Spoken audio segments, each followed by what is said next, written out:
history, boys and girls. I hope you all had a great weekend, and I hope you enjoyed last week's history lesson. I know many of you were able to complete the study guide, and I'm so sorry that the link wasn't allowing you to access it without emailing me. I did fix it midweek, but I know a lot of you had to email me. So still working on technology, but thank you for your patience. This week, you will be completing an assessment that is Over the Road to Revolution. So what I would like you to do before you take the actual assessment is look at your study guide, okay? Look at your study guide, review the questions, think through this time period. Would you want to be a patriot, a loyalist, or a neutralist? What do you think you would be if you were alive and in the 13 colonies at this time? And then you're going to use the Google Forms. Please make sure you put your name, your first and last name. Otherwise, I won't know who took it. Please make sure you use the Google form and answer without your study guide. So put away all your notes and do it to your best ability, and then don't worry about it, okay? I know that this can be hard because we're used to sitting in class and taking notes and me talking and having discussions, and history just doesn't look the same. So I get that. So I want you just to do your best, and then that's all I ask. That's all I ask for you to do. I'm going to read a little bit more from the story of the world. I'm going to kind of pick up where we had left off last time. So we kind of left off with George III. So I'm going to start there. The new king of Great Britain, George III, agreed to repeal or take away some of the taxes. George III was the grandson of George II, who had died suddenly of a stroke not long before the end of the 7 Years' War, or the French and Indian War. George III came to the British throne ready to enjoy peacetime. He hadn't counted on all of this trouble with the colonies. George III's repeal of a few taxes didn't do any good because Parliament insisted that the tax on tea remain. Parliament wanted the Americans to know that the colonies were part of Great Britain and that the government of Great Britain could pass whatever laws it pleased without asking the colonies for permission. Did the colonists like that? No. The Americans were furious. The British soldiers stationed in large port cities grew more and more unpopular. Okay. One cold March morning in 1770, a group of Americans in Boston were throwing snowballs at British soldiers when one of the soldiers panicked. He shouted out an order to fire. The soldiers lifted their weapons and shot into the crowd of unarmed Americans. 5 people were killed and dozens more were wounded. For the first time, British soldiers had fired at their own colonists. Does anybody remember what this is called? Think about it. The Boston Massacre. Yes. Immediately, colony leaders gave this event a huge, horrible name. The Boston Massacre. Only 5 people had died, which made this the smallest massacre ever, but soon, all over the colonies, Americans were talking about the Boston Massacre.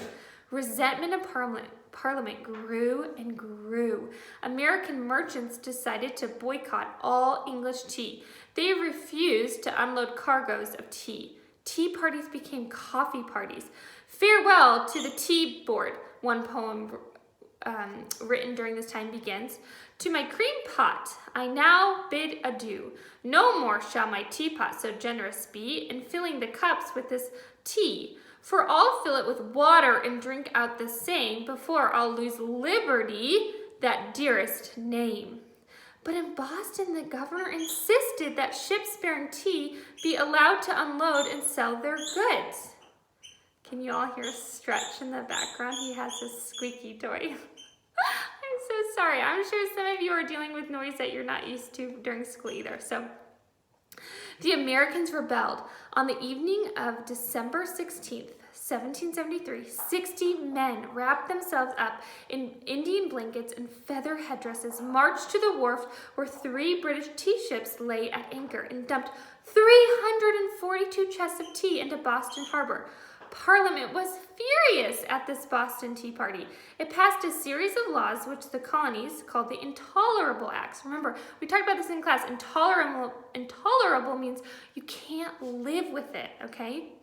Until Boston paid for the tea, the port would stay closed. British soldiers, commanded by the British General Thomas Gage, would run Boston. No town meetings could be held without permission. At this, leaders from every colony gathered together in Philadelphia in a big meeting called the First Continental Congress. This Congress gathered in Philadelphia in 1774. That could be one of your questions. Where did the First and Second Continental Congress gather? Philadelphia. Does anybody know what state that's in? It's in, anybody? Pennsylvania. Good. The Continental Congress wrote out a petition and sent it to George III in Parliament. This petition asked the British government to remove the British soldiers, reopen the port, and repeal the taxes. The Continental Congress also warned that the colonies would no longer obey laws passed without their permission. For the first time, the American colonies were acting all together. No one knew exactly what would happen when the petition reached England, but many Americans were sure that war would begin. They began to collect weapons and to store them away. Patrick Henry went back home from the First Continental Congress and told the Virginia Assembly, "We have done everything that could be done to avert the storm, which is now coming on. We have petitioned. We have done everything. We have supplicated. If we wish to be free, we must fight. I repeat it, sir. We must fight. Gentlemen may cry, peace, peace. But there is no peace. Is life so dear or peace so sweet as to be purchased at the price of slavery? Forbid it, Almighty God. I know not what course others may take, but as for me, give me liberty or give me death." Okay, we're going to stop there.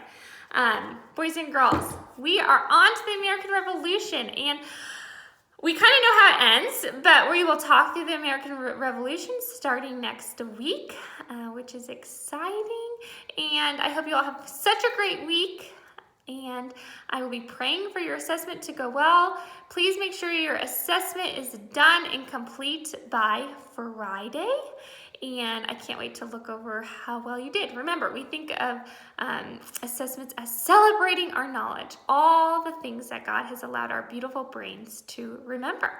And remember, we are living His story. And the American Revolution and all of this is history, which is part of His story. All right. I love you all. I hope you have such a good week, and send me all your baking pictures and videos. I just loved seeing them all last week. It gives me such life. So have a great day. Bye.